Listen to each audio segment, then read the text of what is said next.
But there's a difference when you start saying Europe is doomed, and if we don't do something about it, it'll be too late. You're going to be killed, and you're using the word killed over and over again.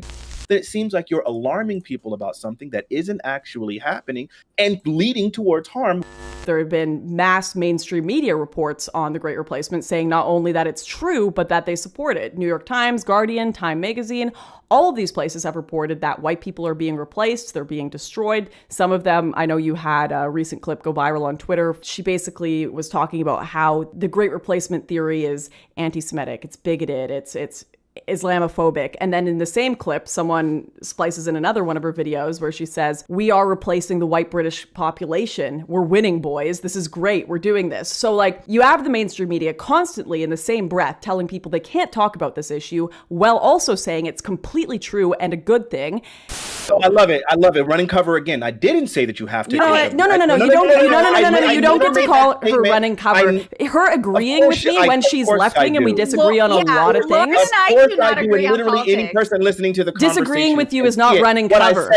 That's the problem. You think growth means agreeing with you, and you think running cover means disagreeing. No, bro, I just don't know why you care what Lauren thinks. I don't care what Lauren thinks. Why are you involved in this conversation? I don't know. Right. That's my question as well. She's a woman. You're a real person. And she's a real person. So why are you talking to us like we're not people? I don't know what's going on here. I don't even know what that means. Obviously, I think you're people, which is why I'm asking her questions about her growth. What does that mean? What are you saying? Well, it's how am I talking about?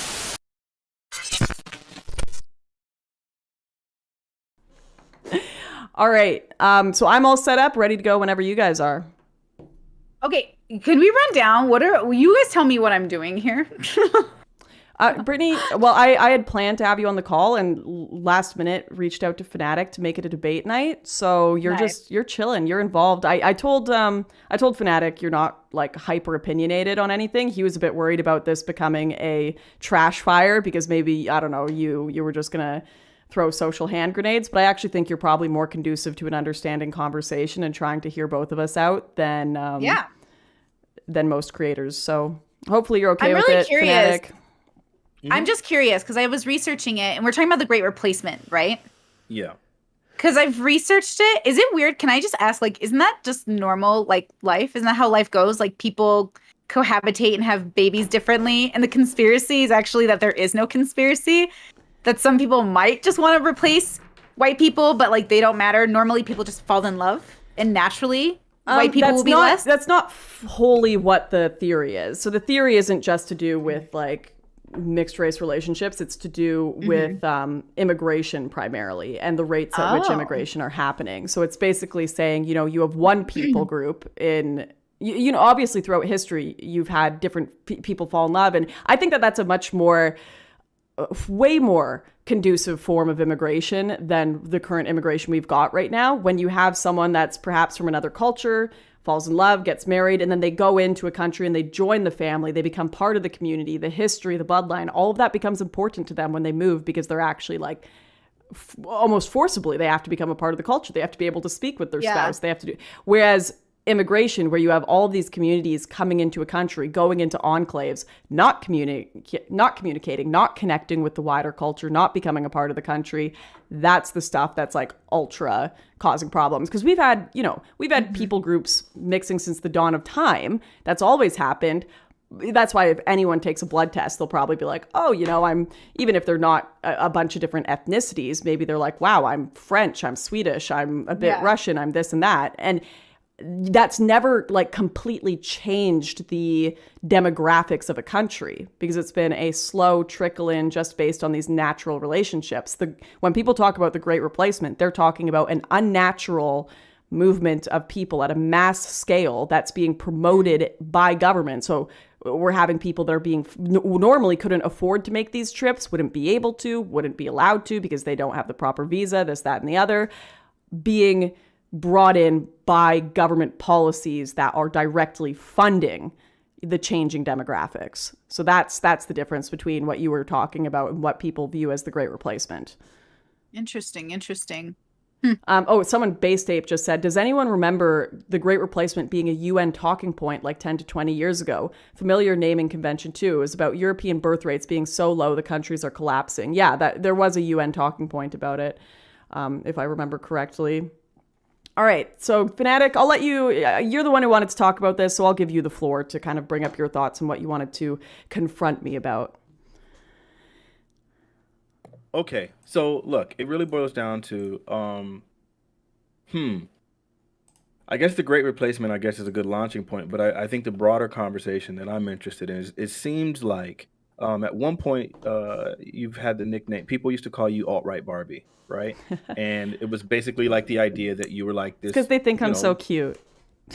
sure, you're a hyper blonde, bleach blonde chick talking about all these like alt-right talking points and stuff, like pretty conservative, like really hanging around a bunch of identitarian movements and like putting out like videos and stuff like talking about the Great Replacement. So then there was a bunch of alt-right stuff, and then there was a whole boat incident and all sorts of nonsense, right? And then after all of those things, you kind of disappeared, and then you Mm-hmm. came back, and it seemed like some people had gathered from a video that you released that you were more so somewhat central, or at least you had maybe stepped away from some of the more extreme alt-right positions.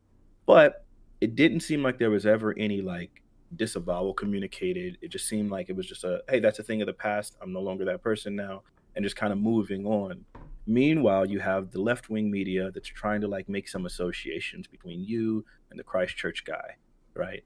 And Sure. I think you made a video kind of distancing yourself from him. And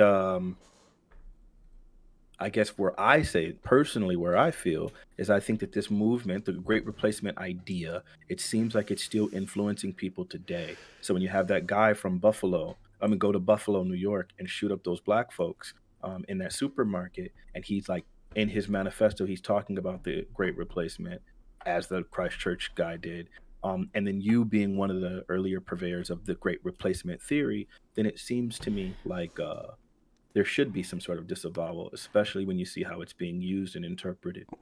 I no longer take the accusation that I'm the purveyor of the Great Replacement theory seriously whatsoever, nor take any moral blame for it, because I think it's far more likely that any of these people, first of all, there's never been any association with any of these shooters of me. There's never been any proof that they watched my content, watched my videos, subscribed to my channel, donated to me. None of that. In fact, in thousands of word reports that police have done on these shooters, I've never been mentioned once. Y'all know when that manifesto hits, I'm there clicking what is it, F10 to search search for my name. But no, that's never been the case. What has been the case, though, is there have been mass mainstream media reports on the Great Replacement saying not only that it's true, but that they support it. New York Times, Guardian, Time Magazine, all of these places have reported that white people are being replaced, they're being destroyed. Some of them, I know you had a recent clip go viral on Twitter from, she's a brown reporter from Nova Media, but she basically was talking about how the Great Replacement theory is anti-Semitic, it's bigoted, it's Islamophobic. And then in the same clip, someone splices in another one of her videos where she says, "We are replacing the white British population. We're winning, boys. This is great. We're doing this." So like, you have the mainstream media constantly in the same breath telling people they can't talk about this issue while also saying it's completely true and a good thing. So the idea that all of this came from me, just spurred from me on the internet, as if every mainstream media article aren't saying the exact same thing, and the more likely culprits of people discovering or thinking about this theory, I'm sure, but some people have said that, right? I think it's a very silly perspective. I don't want to have a conversation with the random people on Twitter who say completely insane things or insanely leftist media that are making quite crazy statements. I only want to be responsible and accountable for the things that I say. And what I introduce into the conversation is that you're one of the earlier purveyors. So what's wrong with talking about something that, as Brittany kind of acknowledged, is just true and happening? Well, hold on. Just there's a bunch of things that you said. You said that there was no evidence that any of those people had watched any of your content. And while we can't find any specific evidence that these people watched your content, I think it's incredibly likely that they watched your content. One, by obviously the associations of the people that you were associated with that they donated money to. For instance, one of those people was Stephen Molyneux. You were going and doing a tour in Australia and like a short leg tour and like talking about like a bunch of political things. He donated to the identitarian movements that you were doing documentaries with. Maybe not a documentary, but you were filming videos and things with.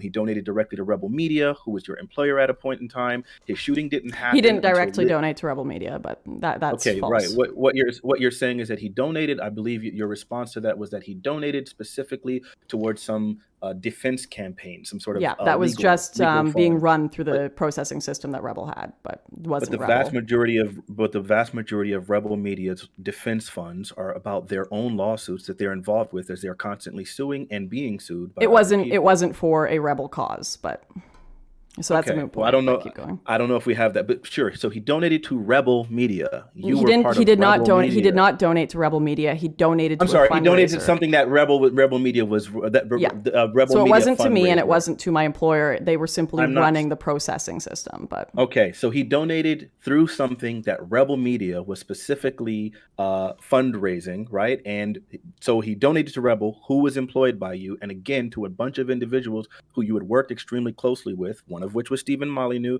the other one which was I can't remember his name.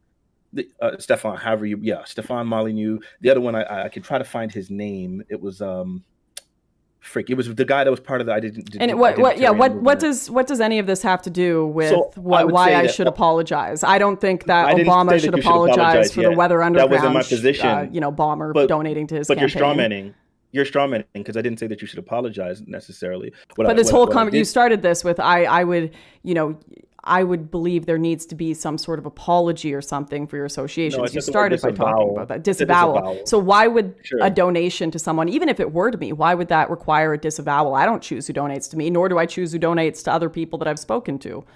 I would say when there are people who are running reports that are specifically referring to the Great Replacement as having potential to galvanize individuals into becoming specific civic nationalists that they say could result in extreme behavior, and we're seeing it play out time and time again from different mass shooters in different locations, and this is something that you advocated for. You advocated for a solution to the Great Replacement to be for people to become civic nationalists. That was one of the things that you suggested. What's wrong with civic nationalism? Well, what you're seeing with people who are becoming civic nationalists, specifically around whiteness, is that you're starting to see these. I think you're thinking about white supremacy, not civic nationalism, when you're talking about these shooters. In fact, they'd probably call civic nationalists cucks. I'm sorry, I'm not talking about white supremacists. I'm specifically talking about. So you think that Brendan Tarrant was a civic nationalist? I'm saying that the civic nationalists have on more than one occasion done acts of violence. So what shooting has been done? So the Christchurch shooter was a civic nationalist. Yes. What is a civic nationalist? A civic nationalist is a person who kind of, I guess, establishes, God, I'm coming up with a definition off the top of my head. I understand the concept. But the basic idea is a person who kind of establishes an identity around, I guess, their own race or their own tradition or their own specific country. It obviously is a term that can be used rather loosely, but it basically it involves specifically establishing an identity and an in-group around some sort of civic. Do you know why the word civic nationalist came about in right-wing circles? No. It came about in right-wing circles as a direct opposition to ethno-nationalism, which is what you just incorrectly defined civic nationalism as having a tie to your racial identity. So ethno-nationalism is where it's like, I identify with white people, and that is my nation. Civic nationalism is based on your values of the nation, based on the laws of the nation, the language, which I'd like to think even most leftists support to a degree.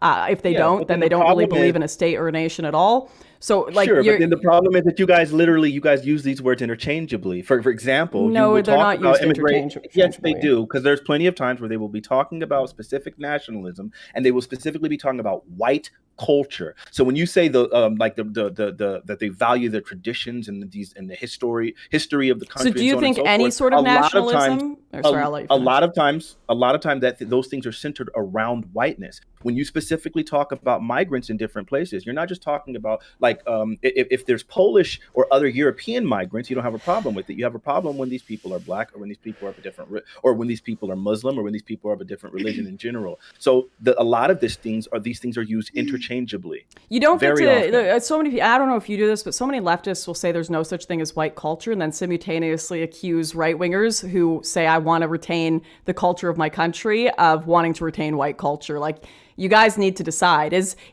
American conservative culture that is pro-family, pro-business, pro-capitalism, pro-freedom, is that whiteness, or is there no white culture? So When you ask me what is white culture, I don't know exactly what that would mean. I mean, that could mean, it depends on how other people want to use it. I'm not saying that there's no such thing as white culture. I mean, it's going to be up to different people to interpret it in different But ways, you right? just And it's accused all me about of how the word promoting white is culture. communicated. So I'd like you to define it. I'm saying you and your civic identitarians is what the civic Civic nationalist identitarians, identitarians, okay. civic national. I'm sorry, civic nationalist identitarians. Identitarians You aren't guys, civic nationalists, but okay, continue. okay, what's the difference? Can you explain to me that? And maybe because maybe I'm using these phrases wrong. Can you tell me what the difference between a civic nationalist and an identitarian? See, like they're all a bit identitarians view. So you're more likely to find civic nationalists in places like Australia, Canada, and America, where the relation of an individual to the land and the country is not so inherent to their ethnic background, right? You will meet ethno-nationalists who believe that despite the fact that their, ethnic background isn't from America, maybe they're German, but they live in America, but they're still an ethno-nationalist, right? That's going to be different from an identitarian who view the culture and ethnic and traditional and historical background of their nation as all being linked. So an identitarian would say, Can we stop? France So is linked can to the French people, whereas can a an civic nationalist not ethno-nationalist, have those same views? Would there not be overlap where a civic nationalist would also have a value to the things that you just mentioned as far as no, because identitarian? civic nationalists reject ethno-nationalism. They believe that the inherent part that makes a country is like the laws, the culture, whether it's a Christian culture or a country that has a Second Amendment or something, or free speech laws. That's going to be the stuff that But they there's think so makes much their overlap. nation, or it's in English. You think that Right, but there's that's an what you just said about overlap between being a certain ethnicity and having a Second Amendment? Maybe. No, I think there's I don't know. no, Your no, no, no, words.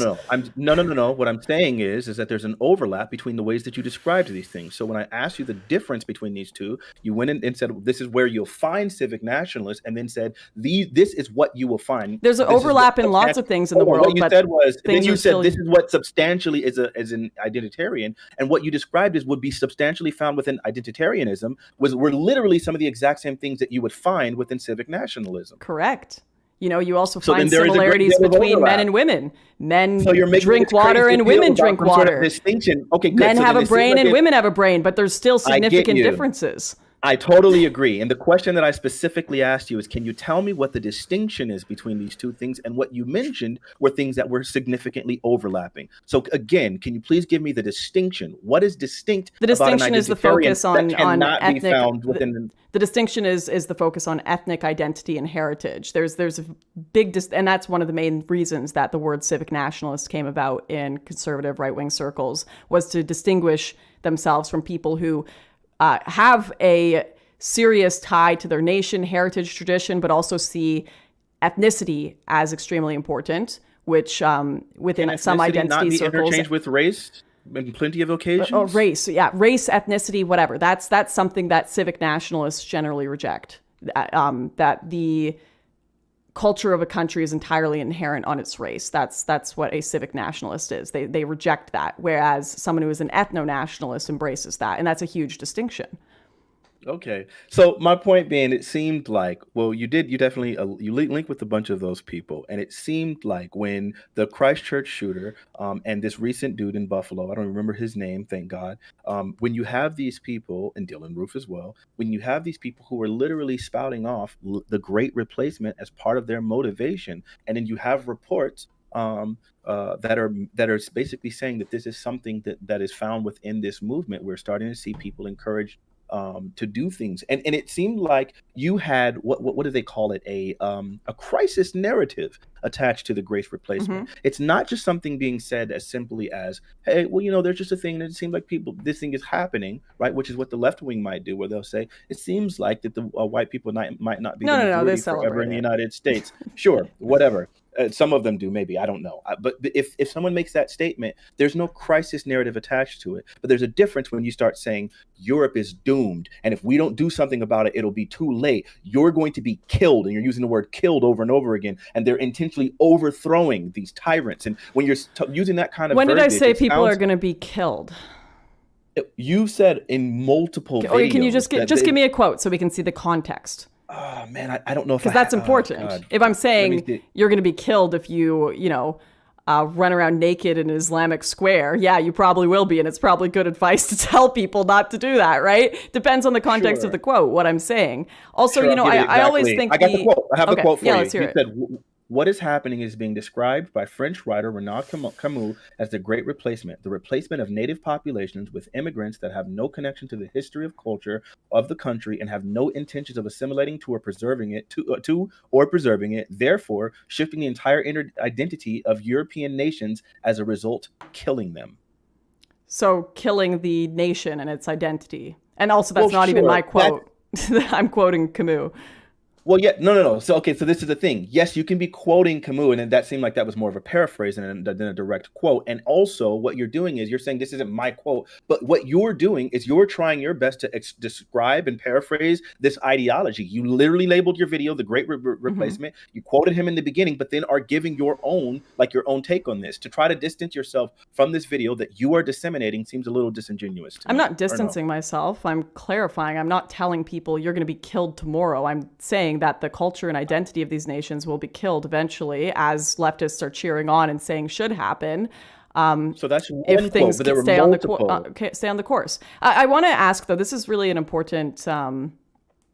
But wait, before we move on, just no, I'm not moving on. I'm actually addressing something else you said, because you're gish galloping a bit and including like 5 different points in every argument you have. I'm trying my best not to. No, so I just want to touch on the alarmism you talk about, because a lot of people bring this up. Narrative. They say, crisis narrative. You're partaking in stochastic terrorism if you tell people that the end of a country is coming or some sort of disaster is occurring, which I find is interesting, because I think every political activist, no matter what cause they're for, partakes in quote unquote crisis narratives, because part of the reason we engage in politics is because we think there are crises to be solved, right?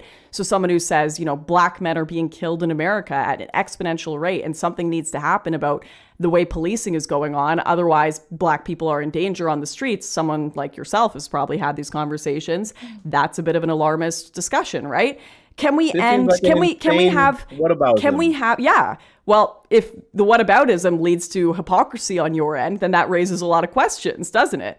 Because if you're allowing a crisis narrative to be discussed in every other context, but not in this one, even if there is a crisis to be discussed. So if someone, for example, says, hey, the world is going to end because of climate change, we need to do something about it, inevitably, sure, you might have some people say, well, I best become an eco-terrorist because what the hell else? The world is about to end, going to go do that. Does that mean no one can say the world is going to end because of climate change anymore? No, I would say that there probably needs to be make sure that there's one reasonable attachment to the things that are being talked about. And I would say that if something is factually accurate and the intention of the individual is to say something that will lead to some sort of positive change, for example, in the narrative that you just gave, the preservation of the earth, then I think maybe you might say that, well, there are some bad people who will do bad things sometimes. But there's a difference between what you are doing and which some of the information that you were providing was false. When you were talking what information was false?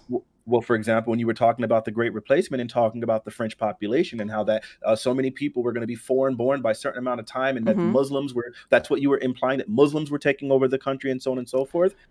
Muslims were overthrowing the country. I'm sorry, your words. When you're making those kind of statements, and then you find out that the immigration, in the numbers that you're cited, are the predominant immigrants are Polish people who are also white, who are not Muslim, and you're finding out that the third most popular immigrant population is also white, and you're starting to see that these people are not. It's not like Muslims are super duper overthrowing the country. Then it seems like you're alarming people about something that isn't actually happening and leading towards harm when other people feel, again, because of this crisis, they need to do something. Okay, let me just make sure I'm saying it succinctly.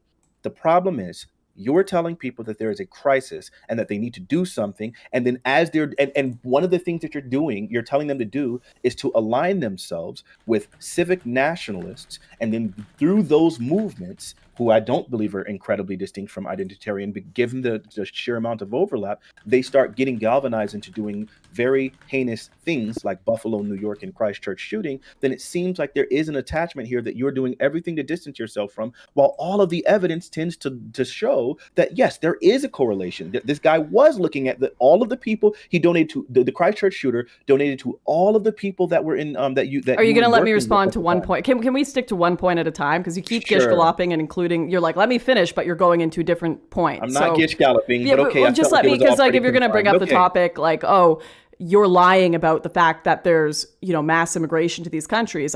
That's undisputable. The fact that mass immigration is happening at rates that are unsustainable, this is something you can ask any... Muslims. Don't wait. If you're going to interrupt, if you're going to address it, then make sure you're addressing the thing that I'm saying. And the thing that I specifically said was you made the assertion that Muslims were the ones that were migrating to the country at alarming rates, such that they were becoming whatever. And then you cited numbers of immigrants, not detailing that the vast majority, that the largest group of immigrants to that country were also non-Muslims. So if you just look at foreign-born individuals and you look at their population, and then you also pair that next to or juxtapose that with, hey, Muslims are overthrowing this country, and then you don't include the fact that the vast majority of immigrants are non-Muslim people, then it's misleading.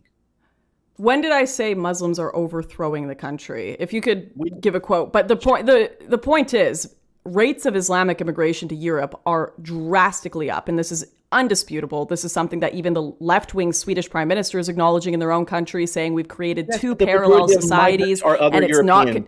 No, she's talking about specifically Islamic immigration. The reason you don't hear about the Polish immigrants is because they typically culturally can assimilate more. Yes, there are some issues, but you're not hearing about perhaps the large numbers of Polish immigration because that's not causing problems in these countries with assimilation.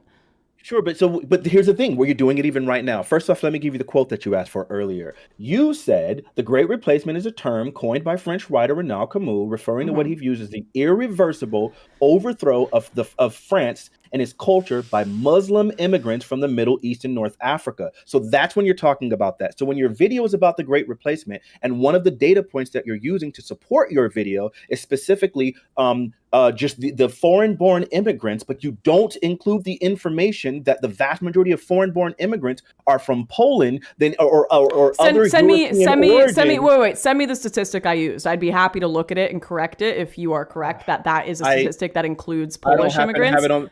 I don't happen to have it on me right now, but the person who did that, you can confirm that I used a stat in the video saying this was Muslim immigrants. I specifically said these are Muslim immigrants, and I claimed that when it was actually Polish. If you can point that out, if you can send me the data, I'll read through it on stream right now. You just have to send it to me. Okay. For one, again, it's not me just claiming. Again, this is direct quote in which you said it was to overthrow France in I'm not asking about the quote. I'm asking about the stat you said I lied about, because that's important. If I lied about a stat, I want to know what I want to correct it, but you're going to have to send it over. I'm not going to just take your word for it. I don't expect you to take my word for it. I asked for you to let me finish my sentence, and then you'll understand exactly what I'm getting at. First, you said it's the overthrow of France and its culture by Muslim immigrants. That was literally how you defined the Great Replacement in your video that is now deleted. Thankfully, somebody sent it to me. So wait. I said the overthrow, or I quoted Camus in saying the overthrow? You were quoting Camus, but again, you keep making this distinction where there is none, because when you keep trying to say, I didn't say these things, but you're literally making a video about the Great Replacement and then saying, here is what the Great Replacement is. And you're also making a video prior to that called Europe is Doomed, in which you talked about Islam. I do think that Europe is doomed because of the mass immigration. Good. I'm glad that you do think that. So then I don't know why you keep intentionally trying to distance yourself. I'm quoting them and trying to make it seem like I'm not saying that. Camus said that, even though you're quoting Camus. Well, I'm not going to support these ideas. I am quoting Camus, and I'm simply establishing a fact. That's not my statement. That's Camus' statement. That's a fact. Yes, I agree. I agree that Europe is doomed because of mass immigration.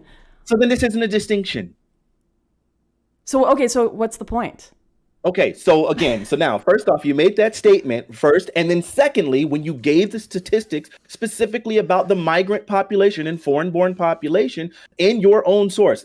Thankfully, again, I didn't have to do this homework myself. I watched Hey It's Vadim's video where he linked to the sources and specifically pointed out. Okay, well, can you send me the link to that? I'll check it out. Like, I'm not going to take your word for it right now. I'll look at it. You don't have it's to. really like, to me. If that source, I'll check. Yeah, go ahead, Brittany. How does the Great Replacement impact either of you?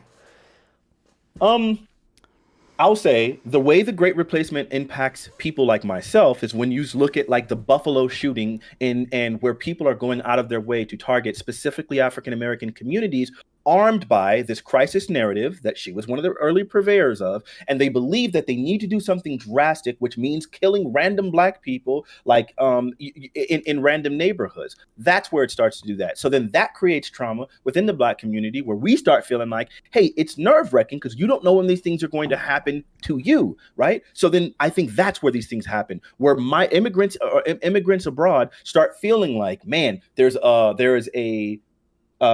just a sense of doom associated with the idea that you don't know who is going to be armed in this way. And it seems like more and more people are being galvanized towards this movement. That's how it affects people within the United States. Those sorts of things like Buffalo, and there was just recently a shooting in Chicago where barely any media is reporting about it, where another guy goes there, had 5 different guns, one of which was an assault rifle, a bunch of handguns, a shotgun, had insane amounts of ammo, multiple rounds for each gun, shot into a random park in a Black neighborhood. And then they found writings of his, which they keep calling incoherent ramblings, which incoherent rambling is just another code for replacement theory stuff, because that's the same thing that they did with the guy who shot up Buffalo, New York. That's how it impacts us. I could sit here and spend a whole hour making appeals to emotions, describing the families and losses and heartbreak of every single person who died in 9/11. I could describe the little girl under the blanket in Nice who was run over by a truck and talk about, this is how Islam affects me. This is why we should outlaw the teachings of Islam. This is why people shouldn't be allowed to talk about it,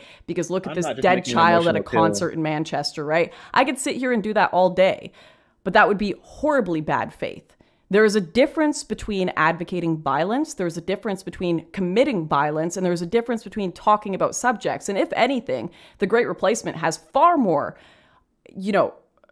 background in actual fact and data than talking about certain religious beliefs in Islam. So the idea that people shouldn't be able to discuss certain topics or are responsible for the actions of violent, crazy people because they've discussed certain topics in a non-violent way is not only insane to me, but it's something that is directly in contrast to the argument that we've been hearing from leftists and progressives for years and years on end. Hashtag not all Muslims. Don't you dare get upset about any Muslim speaker or preacher or anyone who's just socially a Muslim, whatever, their family is Islamic, because they are not responsible for the actions of a few violent, crazy people. And if you're going to hold that standard to Islam, then you better damn well hold it to people having an intellectual discussion about the data happening with immigration in Europe. Again, the problem isn't just specifically an intellectual discussion in which the data is being skewed. It's also, again, the crisis narrative and tone of the video, which you also later on yourself said that if it was something that you regretted, that you would change your tone and some of the imagery that you used in order so that people would not end up becoming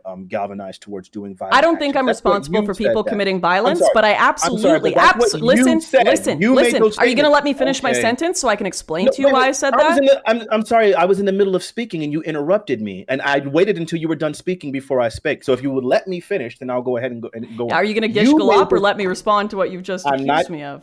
I'm not gish galloping. I'm not. What I'm doing is literally making a simple statement, and you just went on for quite a while. If you would just let me finish, it's not like I've been going on too long. Specifically, when you say that you recognize that some of your tone and some of the imagery and some of the crisis, and you didn't use the word crisis narrative, but just some of the way that you told the narrative, you would say if you would change that because you recognize that how that has been harmful. If you're saying those statements, and I have the quotes for specifically the things that you were saying, then it seems like, yeah, you do have some regrets for it. But now anytime we try to assign that, when you will make the broad statement, hey, I regret this, but then when we say, hey, this is the results of it, you'll say, no, I had nothing to do with that.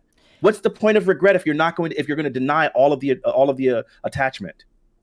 I am always looking. Wait. Would you accept that she could take accountability for not wanting to repeat the action, but not actually be responsible for any of the shootings? Like, I think, like, is Lauren somewhat bigger than I think she is? Is she? No offense, Lauren, but are you that important? Why would? I'm not making it. No, I'm not definitely saying that she's bigger, and nor am I saying that. She was pretty big at the time, specifically. Yeah. And I'm not saying that she's directly responsible for the shooting, but I am going to say if she recognizes that the imagery, the way that she's doing it, the crisis narrative, and the way that it's going is galvanizing certain individuals, then absolutely, at some point, you can say there are more loose associations. And then when she goes on record to make false statements, like that guy never saw my video, he did so on and so forth. He didn't. There's no proof. Literally zero. So if you want to say that's a false statement, I got you, but no, I'll tell you why it's a false statement, because there's a very, very, I'm sorry, absence of evidence is not the same thing of evidence of absence. Yes, you we want can me say to that there's prove no a negative? No, I don't want you to prove a negative, but I don't want you to make statements that are reliant upon the idea that you can prove a negative, and that's what you're doing when you say, I know he didn't watch my videos. There's that's fine. There's absolutely no proof that he watched my videos. There you go. Absolutely, and I will give you that. There is no proof that he watched your video, but I would think that any person, first off, they said, well, then don't base your argument on saying maybe he did. Okay, no, I'm not saying maybe he did. Please don't incorrectly paraphrase what I'm saying. What I'm saying is, first off, the report said that he was absolutely galvanized on YouTube. That's point number one. Point number two. There's a lot of people on YouTube. I got you, of course. Point number two. The name of his video was The Great Replacement. The only other video titled The Great Replacement at that time was yours. He donated to all of the people in the circle specifically that you were absolutely interacting with, including what I don't have to go into all of the details. Let me finish. I got you. I'm laying out a point that you can say that if we see all of these associations, we don't need to see the absolute direct connection between these two. If you were alt-right Barbie at the time and this is alt-right Jesus, right, then I think the idea that this guy seeing your videos, it seems a little bit more well-founded. And for you to make the statements, because you've made these statements, he has never seen my video. It's impossible. That was the statement that you made. It is impossible that he saw my video, which you have absolutely no proof to be able to justify. Have you read the High Commission on the Christchurch shooting? Read parts of it. No, you haven't. Small parts of it. Okay, maybe excerpts in a Guardian article, right? Excerpts in a Vadim video. There you go. The reason I know you didn't watch it is because it says how he got radicalized and it explains how he came to these conclusions. So you don't have to sit here and make wild assumptions that maybe it was me, because they tell you exactly how he was radicalized, and it has nothing to do with me. I didn't invent. I didn't saying what he did. That's what I was quoting. No, literally what it said was you were trying to suggest without evidence. Listen, don't just. I actually read the High Commission. I've actually gone through it. Did it say he was radicalized on YouTube? He was radicalized when he went to France, long before I published my video, and he decided to commit the attack months before I published my video. I'm sorry, please don't talk around it. Did the commission specifically say he was radicalized on YouTube? Sure. Okay, so that was a statement that I made that you were trying to run away from. But where did he discover the Great Replacement theory? Because it talks about this. What it doesn't say specifically where it does. What it says is, and I'll quote it, it was due to his underlying political views, particularly his ethno-nationalist views and his belief in the Great Replacement theory, in which I said you were one of the earlier purveyors of. To quote you said you were one of the earlier purveyors of it. You said, and I will quote it directly. That doesn't mean he found it for me, and it doesn't really matter if he did anyway. Not responsible. You said, and I quote, I didn't hear anyone talk about the Great Replacement when I first spoke about it. I found it from an obscure French author. It was certainly not being discussed in right-wing circles, and it wasn't controversial at the time. So at the time when you first brought this video back in 2016, your video, The Great Replacement, was in 2017, but you had prior videos, one of which was called Europe is Doomed. Those videos also mentioned inside of the Great Replacement theory and quoted Renan Camus. In those videos, which preceded that, you did talk about the Great Replacement, and prior to that, they weren't incredibly popular in wider circles. Fanatic, you were one of the earlier purveyors. Are you going to let me get in here for a second? How does any of this matter when he decided to commit the attack before I published the video?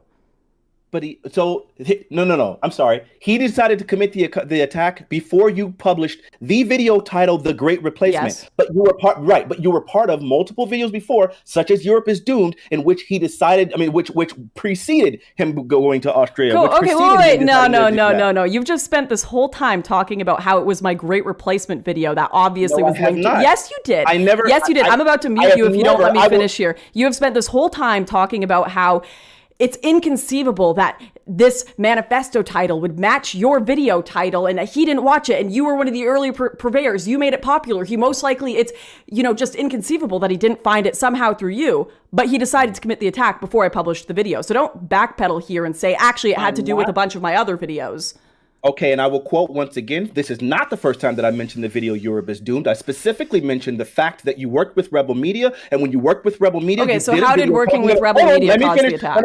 No, because you can't... No, we're going to do this point by point. You don't get to bring up 7 points and then not address any of them. I'm still talking about a single point that you're interrupting. So specifically what I said previously, instead of you misquoting and trying to lie, that I tried to make this entire statement specifically about your video titled The Great Replacement. What I did Brittany, say do you think he was trying to link my Great Replacement video to the shooter? What I did say previously, and I stand by, is the fact that you did work with Rebel Media, which is where I said he donated to. No, he didn't donate to Rebel. We already addressed that. We're past that. So why do you bring it up again? Because specifically Rebel Media is where you released your video, the first video talking about the. But he didn't donate to Rebel. Hold on. Well, it doesn't matter. Sorry. No, can you stop interrupting? I'm going to make this point, and I'm going to go ahead and lower my voice, and we're going to get calm, and I'm going to make my point instead of you interrupting me a billion times because you're trying to throw me off. I'm going to go ahead and finish this point, and please don't interrupt me. What I said earlier was specifically, I mentioned the connection between Rebel Media. The reason why I mentioned this connection was specifically because you worked with Rebel Media, and while you were working with Rebel Media, you ended up doing a video back in 2016 before he decided to do the shooting, in which you were talking about the Great Replacement. Thank you, Hey, it's Vadim. So you had already made videos, and another video, a second video called Europe is Doomed. So you had a total of 3 videos, all of which talked about the Great Replacement. The only video that happened, you could maybe argue, that happened after he had already decided to do his attack was your video titled The Great Replacement. I have never on this podcast or any other stated that his entire galvanization was specifically from your video called The Great Replacement. What I have stated was that you were one of the earlier purveyors, and that time, the first time when you did that was in 2016. That's what I stated. Okay, all of that's irrelevant, but Brittany, did it sound like he was trying to link my Great Replacement video to the attack? Okay, so there's like this, you were making this assertion that Lauren, no offense, is like this great, like, magical, powerful woman who's like inspiring shooters when she's probably just like a really basic white woman conservative who I saw her 3-hour documentary today, or manifesto, and I just relate to her growing up conservative, but I'm from an immigrant background. My parents are from Iraq, in case you don't know that. Wait, listen. So you're like, in your head, you've like villainized Lauren, which is fair because she used to work in a really stupid bubble with stupid people, which she talked about in this recent video. So she admits that she's grown, but you're not letting her grow. So the question is like, what will she have to do? Because she's not, there is a migration happening because that's what humans will do. And you can talk about why it's happening, but it's just happening because humans are going to do it. So Lauren okay. Like, you're making her sound way more important than she is, and I don't know why you think Lauren Southern is that big of a deal. Lauren, I think it's a really great idea for you to include this person in this conversation. She's running great cover, and I love her for it. Here, I'll answer your questions. What could she do to grow? I'll answer the question. What could she do? I don't want your advice on how to grow. I don't care about it. I got you. No. I don't think you have my best interest in mind, nor do I think you care.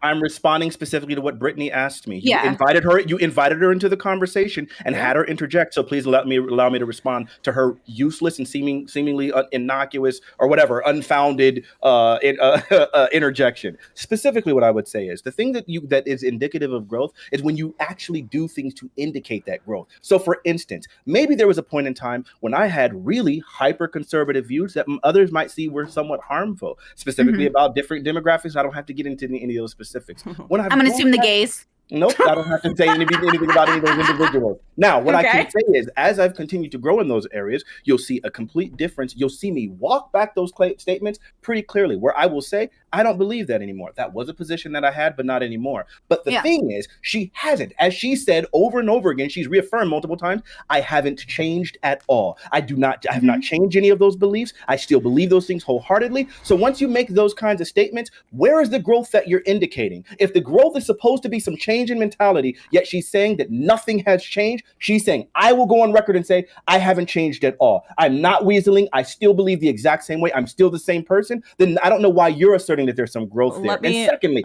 hold on, because she made multiple statements. The other thing, I'm not making the statement that like, oh, she's some grand so-and-so bigger than what she is. What I said was she was the early purveyor, which she stated, as I quoted from her herself. No one else was talking about this in right-wing circles. At the time, it was something obscure. I happened to be the whatever. And the very first video that I'm aware of specifically in that regard was hers. So no, it's not me. You're making her sound like a thought leader. Like, how old are you, Lauren? I'm 27 right now, but sorry, I just really need to jump in here. When you say early purveyor, that's fine, but it has nothing to do with the statements you're attaching it to, which is responsibility for violence and attacks. That has not, you can be an early purveyor of anything and have no responsibility for any attacks of crazy people. You can be an early purveyor in America of Islamic thought and have absolutely nothing to do with 9/11, right? So that's a moot point. Now, as for the growth thing, I think the reason you're so confused is because you have a very narrow view of what growth is, which I see often with progressives. They believe growth means changing your opinions and agreeing with me. If someone grows, it's because you're more like me. That's not how growth works. I can have the same opinions and still believe I can approach them in more intellectual and more thoughtful ways that ensure people understand what I'm trying to get across and don't misunderstand me, right? There are better ways to communicate, and I've grown in that aspect. That's why I do documentaries more often. That's why I have more care with doing longer videos, because I think there's a lot of room for miscommunication in 5-minute, clickbait titles. Of course there is. You're leaving out tons of necessary information for a wider, massive conversation, and immigration is one of those really hot topics that requires a lot of discussion, a lot of investigation, right? So this view of growth as just being, you become a progressive left winger. It seems like, well, you're it sounded like your view. Yeah, it really did sound like your view. I love it. Running cover again. I didn't say that you have to. No. You don't get to call her running cover. Her agreeing with me when she's left wing and we disagree on a lot of things. Of course I do. Literally any person listening to the conversation. Disagreeing with you is not running cover. That's the problem. You think growth means agreeing with you, and you think running cover means disagreeing with you. If you're telling me that specifically, I'm saying that growth is only becoming more left wing. I've never said anything close to that. I would implore you to quote something where I said something that I'm saying. No. You don't get to keep misquoting me, and then every time I correct the record, try to interrupt me. Again, what I said is growth is indicative of some sort of change. If you mention, you think it's change in opinion. Period. In order to be able to, in order to say, please stop interrupting. In order to say that someone grows, that there has to be a change. And when Lauren makes the statement repeatedly, I have not changed at all, I still am the exact same, then I need you to explain to me how you've grown. Can you do that, please? Wait, in her last video, her 3-hour manifesto, she literally documents how she's changed. Can you tell me how you've grown with regards to the Great Replacement? Like how Lauren has grown? I'm asking Lauren, can you tell me, or you tell me, what ways have you grown? What ways have I grown? You can watch my 3-hour manifesto like Brittany just recommended. So it seems so disingenuous to sit there and say, well, the only way you'll be able to find out is if I do it. So can you just go ahead and tell me right now in the middle of this conversation? I just don't know why you care what Lauren thinks. Are you going to make an appeal? Are you going to make an appeal towards me having to watch a 3-hour video when we're in a conversation? No, I can tell you right now. I did. That's what I just asked you. Good. Fanatiq, Thank you. Can you chill? Can we just take a breath, breathe in? I got you. But you recognize she's running hard cover. But no, bro, I just don't know why you care what Lauren thinks. I don't care what Lauren thinks. Why are you involved in this conversation? I don't know.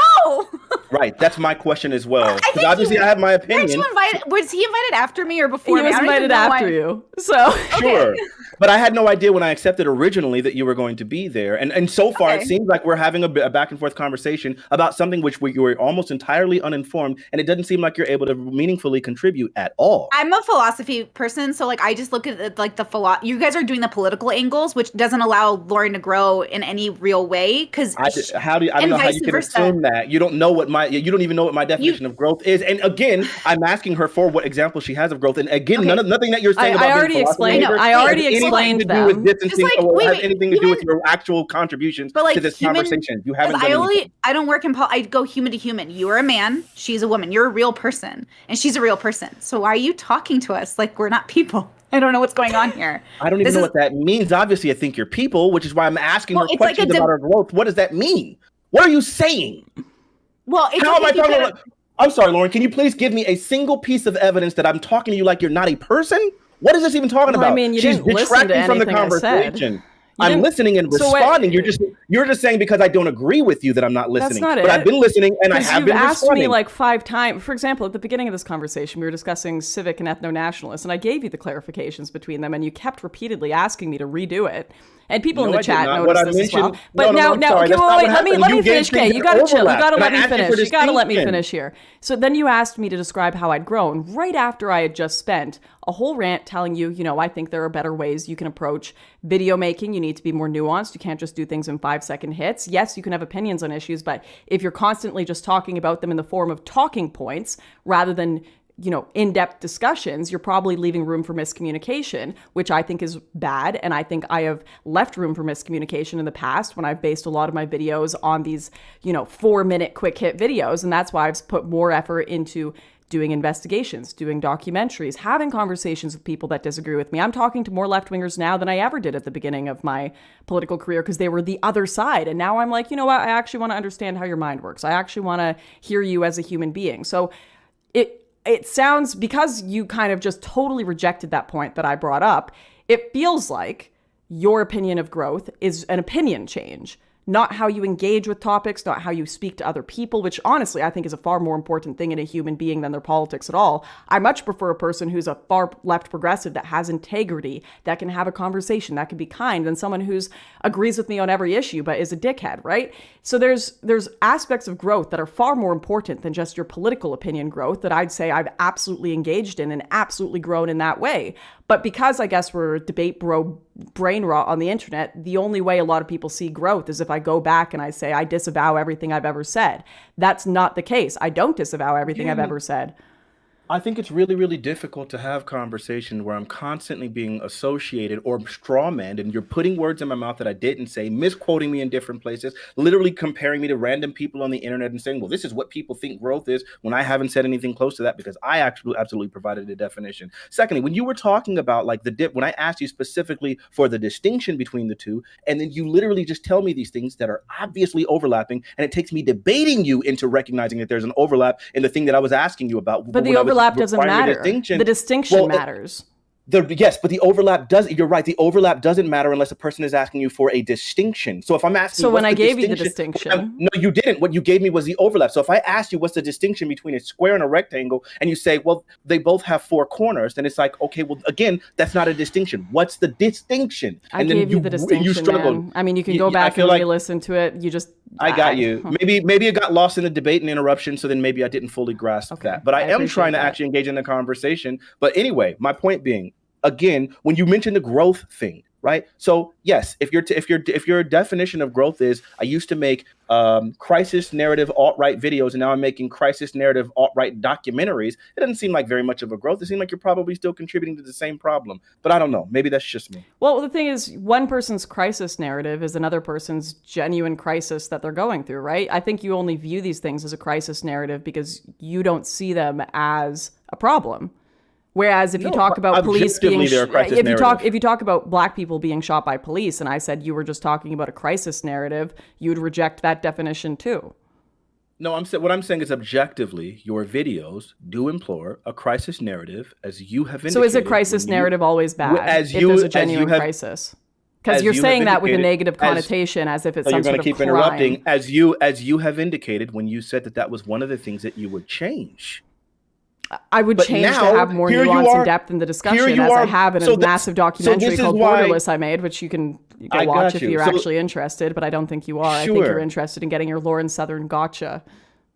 Lauren, honest to God, if you would much rather have this conversation off stream, I'd have been more than willing to. Legitimately. I don't need to just get you. What it seems like is everybody gets into debate, bro. The previous times that I've interacted with you in panels and things like that, you were the one that said, oh, there's not going to be any content if everyone doesn't debate or if everyone's on the same side. My whole goal is not just to get you. I would much rather have the conversation off stream. And if you would prefer, we can end the conversation right now and then have the remainder of it on another day off stream where there's no get you. I promise you I won't record the conversation. I'm a practicing Christian. I'm not going to lie. That's not my goal here. I do actually want to actually get to the center of ideas. There was a problem in the sense that, yes, I do think that the Great Replacement is arming individuals. We're seeing these attacks happen. Christchurch, Buffalo, and now this thing in Chicago. I don't think that's the last of them. And it seems like if you were one of the earlier purveyors, again, I'm not saying you're the only person, but if you were one of the earlier purveyors, as you say you are, of this sort of information, and you see the way it's being used, then at least you could probably use to distance yourself from those things and say specifically, while these are the things that we can do, we need to make sure that we're not being violent or whatever the freak you could do to actually intentionally distance yourself from these awful attacks. Do you think that someone who is a Muslim that practices Islam should be forced to distance themselves from Islamic attacks and apologize for them or change their views on Islam? I don't think that you need to apologize for them because you're not, again, as I said from the very beginning, you're not directly responsible. But what I do is a lot of times I do feel like I have to end up being an ambassador for certain types of beliefs, especially if these beliefs are like closely and non-spuriously attached towards some of these attacks. When you have reports from like can you answer the question I just asked? Do you think that someone who speaks about Islam is responsible in some ways for Islamic attacks? No, again, as I was just answering, and I created what I thought was a pretty succinct analogy about me as a Christian and not feeling that I'm responsible for any of the nefarious Christian beliefs. I think obviously then the one-to-one analogy follows that an Islamic person shouldn't be absolutely responsible for some of the more negative aspects that are assigned to. So you don't think I'm responsible for these attacks? Not again, I don't think you're directly responsible for the attacks because the only person who's going to be directly responsible for the attacks is the individuals who issued them. But what I would say is that you are easily associated with these attacks because of the fact that the people, again, the circles that you were in, the information that you were spreading, disseminating, this was the information that was being used. And I believe that your crisis narrative tone abetted in having these people actually respond in these harmful ways. That's what I would say. When you you could say, once again, you could say the exact same thing about any Muslim preacher. You could say every single thing you're saying and just apply it to Islam. Like I would, but you wouldn't. It depends.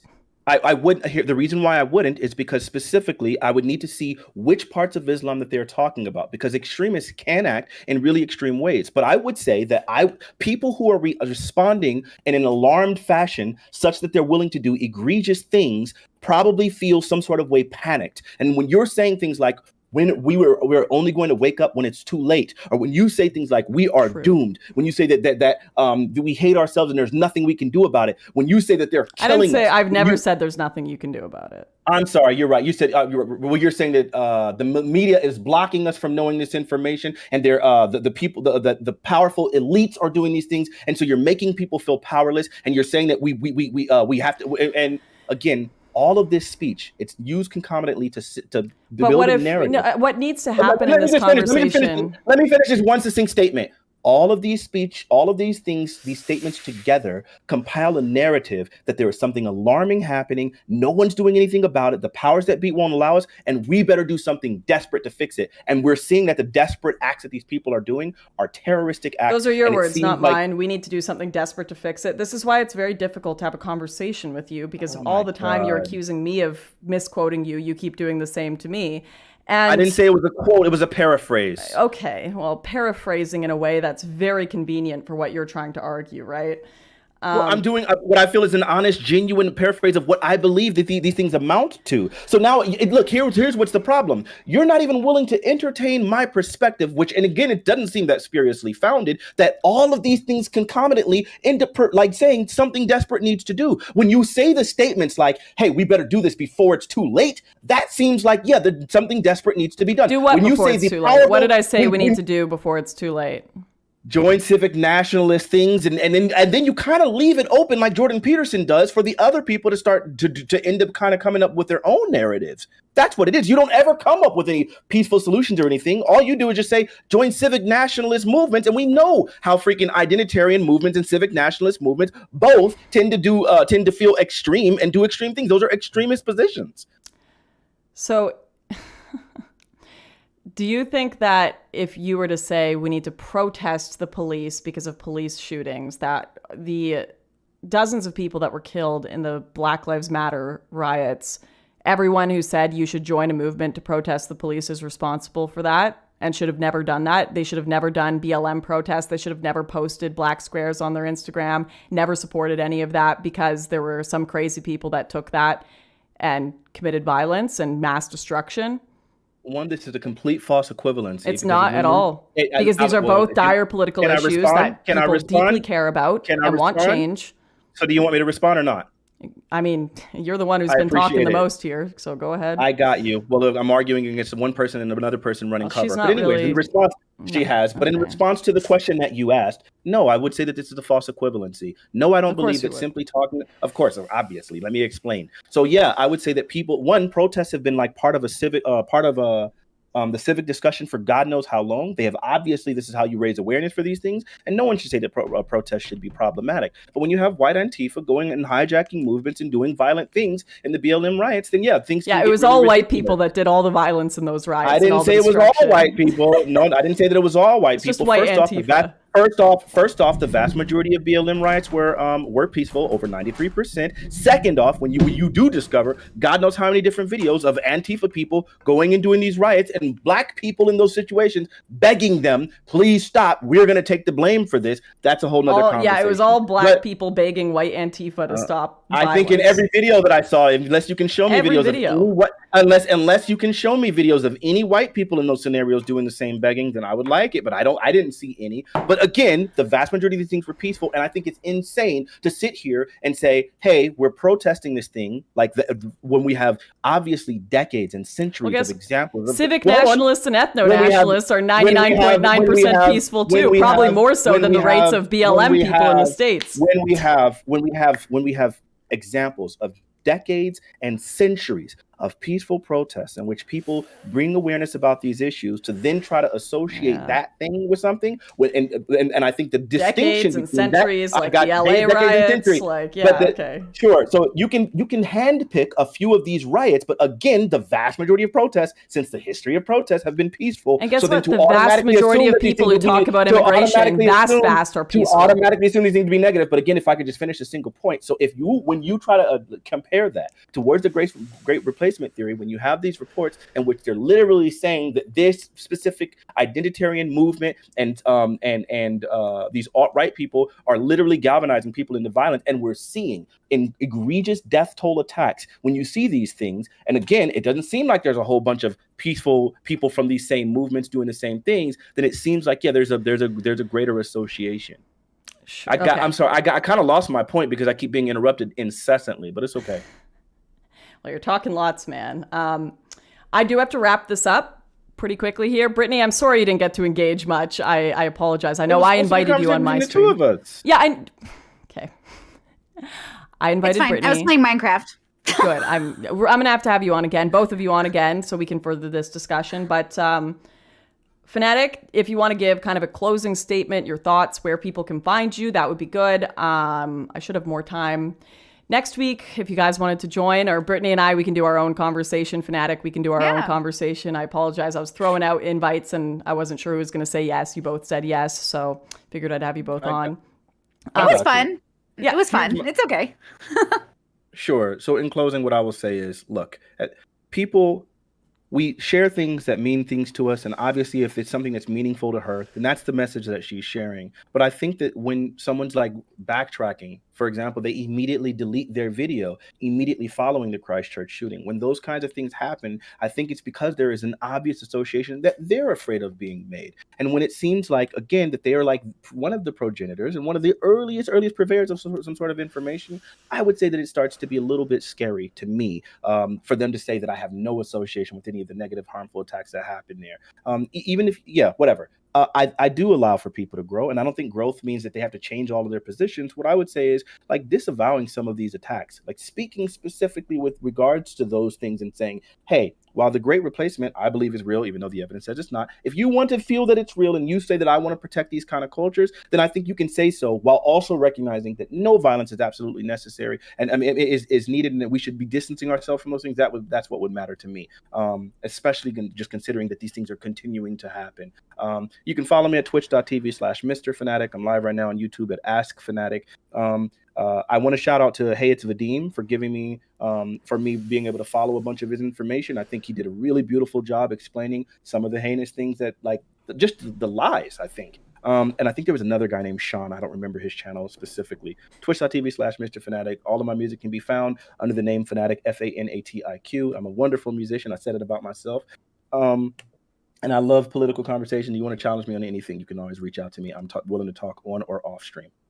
All right, man. Thanks for coming on. I appreciate you, giving your piece and being willing to discuss. Always respect people for that. In my opinion, I don't think there is a world where I could ever speak about immigration issues where I won't be accused of being an extremist. Unfortunately, that is just the environment right now. So it does feel like nitpicking and forced knee bending when people ask me to apologize for these things, because it rarely is about something specific I've said. It's rarely about something I've said that's false, and it tends to be just a disagreement on whether you think mass immigration is good or bad. That tends to be the main topic at hand. And if you think it's a bad thing, you're almost always necessarily going to be put in a camp where you're going to be asked to make a disavowal, where you're going to be asked and told your rhetoric is too extreme.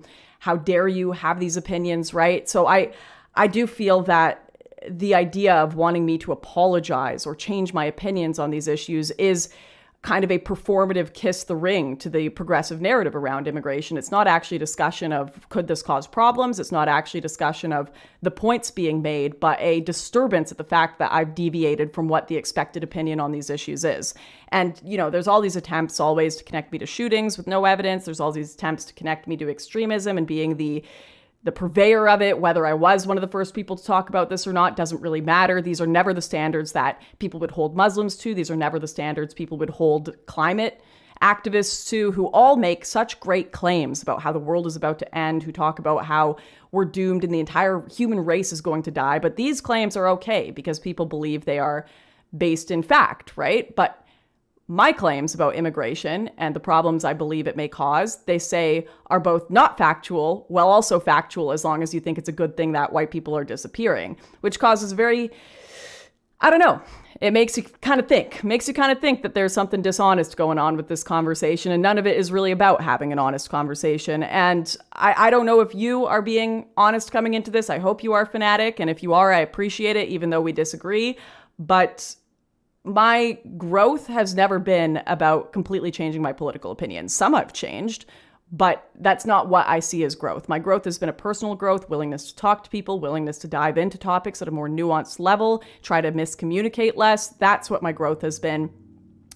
And there are aspects of my opinions that I've changed, but it's not